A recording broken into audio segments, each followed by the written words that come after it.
What are the most recent numbers in the Triangle real estate? So I'm a member of the Top Producer Council, and the head statistic data guy, Stacy, in the Triangle MLS, was a presenter at our meeting, and some really surprising stats. First of all, he said currently we have 9,000 properties under contract, which is it is more than this time last year, and it's the most in the last 10 years. So those are incredible stats right now. Now there was probably some built up buyer frustration because of our shutdown and whatnot, but still, those are phenomenal numbers.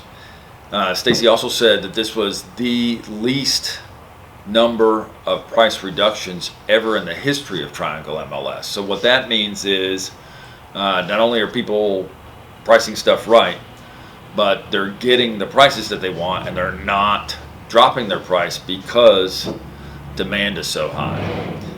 He also said there's a 2-month supply of inventory right now. And one of the things that we look at in the real estate industry is something called absorption rate. If you have more than a 6-month supply, prices tend to go down. And if you have less than a 6-month supply, prices tend to go up. There is an incredible shortage of properties in certain price points. I mean, the 150 to 350 is about as tight as it gets. Multiple offer situation.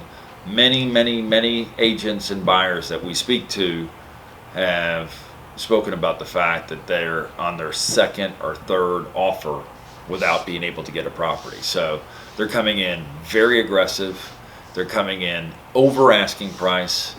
A lot of the time they are signing addendums to the contract right now that says they will make up the deficiency if the property doesn't appraise. So the property's at 320, they make an offer of 345.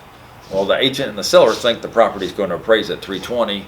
They sign an addendum and prove that they have 25,000 liquid to make up the deficiency if the property doesn't appraise. So if you're in a multiple offer situation, that buyer's going to look very attractive.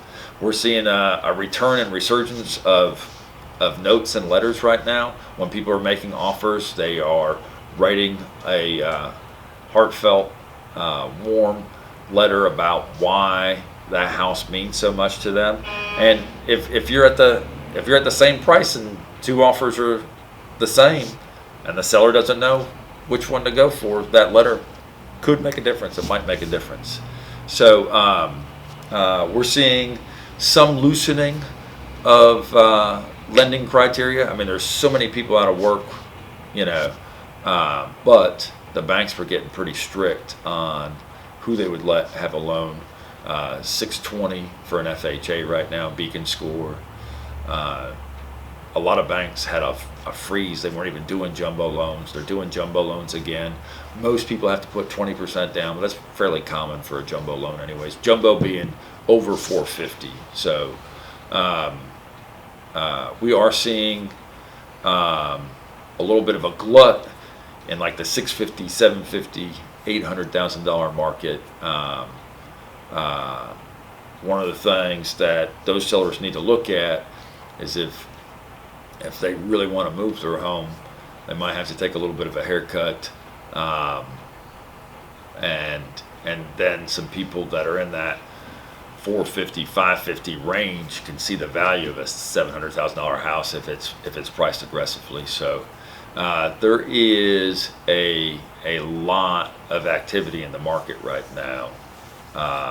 And the other thing that I was very pleased to hear is that Triangle MLS usually ignores what we call the ugly stepchildren.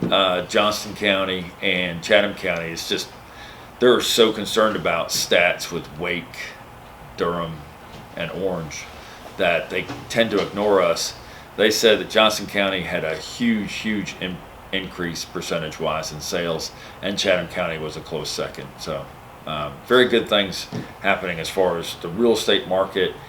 If you are a seller in particular price points, very good things. There's a tremendous shortage of inventory. If people think it's not a good time to sell, this is a really good time to sell as far as getting top dollar or whatever. Buyer right now, there is a shortage of inventory, and you're going to have to be pretty aggressive.